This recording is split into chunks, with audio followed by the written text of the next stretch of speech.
देश मेरा जल रहा है, आग लगी है सीने में, हुक्मरां सब व्यस्त हैं खून गरीब का पीने में, तो राम मंदिर या बाबरी का पक्ष नहीं मैं लाई हूं, घायल भारत चीख रहा है, चीख सुनाने आई हूं। परम आदरणीय सभापति महोदय, मंचासीन निर्णायक मंडल समिति एवं उपस्थित मेरे प्यारे साथियों, मैं आरक्षी खुशबू चौहान केंद्रीय रिजर्व पुलिस बल आज सदन की राय से असहमत होते हुए वक्ता विपक्ष में अपने विचार प्रस्तुत करूंगी। महोदय, दर्द हद से तब गुजरने लगता है जब मेरी आंखों के सामने ताज, पुलवामा, छत्तीसगढ़ में शहीद हुए जवानों के शत विशत अधजले शरीर के टुकड़े, रेत के टीलों से ऊपर जाती लाशों के ढेर और कश्मीर की खून से सनी लाल रंग की सड़कों के दृश्य सामने आते हैं। उस पर मेरे प्रतिपक्षी महोदय का कहना ये कि मानवाधिकारों की अनुपालना करते हुए देश से उग्रवाद और आतंकवाद को समाप्त किया जा सकता है। महोदय, अब तो हमारा तिरंगा झंडा भी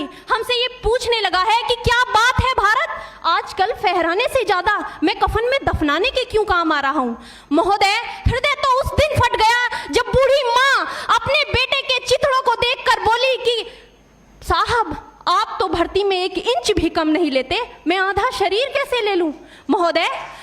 आज इन मानवाधिकारों के कारण इन आतंकियों के बंगलों की आकाओं की नाकफनी हंसती है और शहीद हुए हमारे जवानों के आंगन की तुलसी रोती है। जब एक शहीद हुए जवान की विधवा की वेदना चीख चीख कर ये कहती है कि प्यार भी भरपूर गया, मांग का सिंदूर गया, नन्हे नौनिहालों की लंगोटियां चली गई, छोटी छोटी बेटियों की चोटियां चली गई और आपके लिए तो एक आदमी मरा है साहब, मेरे घर की तो रोटियां ही चली गई। महोदय, किसी भी युद्ध को जीतने के लिए पहल करना सबसे ज्यादा आवश्यक है, क्योंकि इतिहास गवाह है कि पहल करके बड़े बड़े युद्धों के परिणाम बदल दिए गए हैं। परंतु आज मानवाधिकारों के कारण हमारे देश के जवान इस कदर बंधे हुए हैं कि अपनी ड्यूटी पर खड़े होकर भी वो आज पहल करने से डरते हैं, क्योंकि महोदय भविष्य में उन्हें कटघरे में खड़े होने का डर सता रहा होता है। वो ये जानते हैं कि चाहे एक उग्रवादी की राइफल से निकलने वाली गोली को ये तय करना पड़े या ना पड़े कि वो किसे लगेगी, लेकिन हमारी राइफल से निकलने वाली हर गोली को ये निर्णय लेना पड़ता है कि चाहे वो किसी निर्दोष को लगे, दोषी को लगे या ना लगे, परंतु किसी निर्दोष को नहीं लगनी चाहिए। यदि ऐसा हुआ तो ना तो ये समाज हमें छोड़ेगा, ना ही तिल का ताड़ बनाने वाली ये मीडिया हमें छोड़ेगी। और महोदय, मानवाधिकार के तले किसी जवान को दबाकर युद्ध के मैदान में छोड़ देना कोई वीरता नहीं, एक आत्महत्या है। क्योंकि महोदय, फूल को श्रृंगार दो ये मुमकिन नहीं और एक वीर को झनकार दो ये मुमकिन नहीं। जो हाथ बांध दे सेना के, ऐसे मानवाधिकार का पालन संभव नहीं। महोदय, आज सत्यनिष्ठा के मार्ग पर चलते हुए भी हमारे देश का जवान इन आतंकवादियों, इन पत्थरबाजों से डरता है, क्योंकि वो जानता है कि उसकी राइफल से निकलने वाली गोली अगर टारगेट को हिट नहीं भी करेगी तो भी 400 मीटर तक जाएगी, और यदि इस बीच वो किसी निर्दोष को लग गई तो महोदय हमें अपनी नौकरी से हाथ तक धोना पड़ सकता है। और महोदय, अपनी नौकरी को बचाने की खातिर एक जवान आज ये सोचता है कि चाहे सांप मरे या ना मरे, परंतु लाठी नहीं टूटनी चाहिए, क्योंकि आज हमारे देश के हालात कुछ ऐसे हो गए हैं कि चिरागों को हवाओं में उछाला जा रहा है, हवाओं पर भी रोब डाला जा रहा है। अरे हम ही तो बुनियाद है आंतरिक सुरक्षा की, और आज हमें ही नौकरी से निकाला जा रहा है।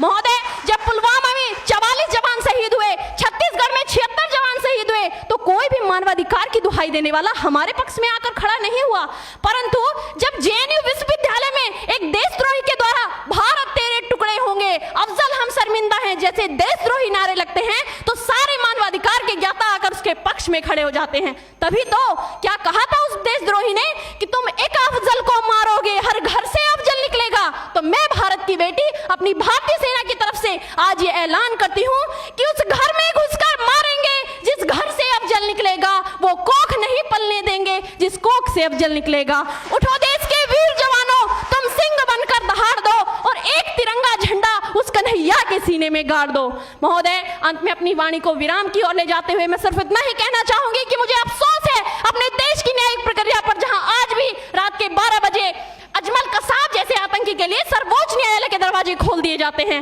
ऐसे देश से मानवाधिकारों की अनुपालना करते हुए आतंकवाद और उग्रवाद से कभी नहीं निपटा जा सकता। मानवाधिकार के नाम की दुहाइयां देने वालों, सीमा पर लड़ा नहीं जाता, चरखों से शोलों के आगे रामायण पढ़ी नहीं जाती, सीमा पर गोलों के आगे धरती के घोर कुहासे को एक सूरज ही हर सकता है, क्योंकि एटम बम से सुरक्षा केवल एटम बम ही कर सकता है। जय हिंद, जय भारत।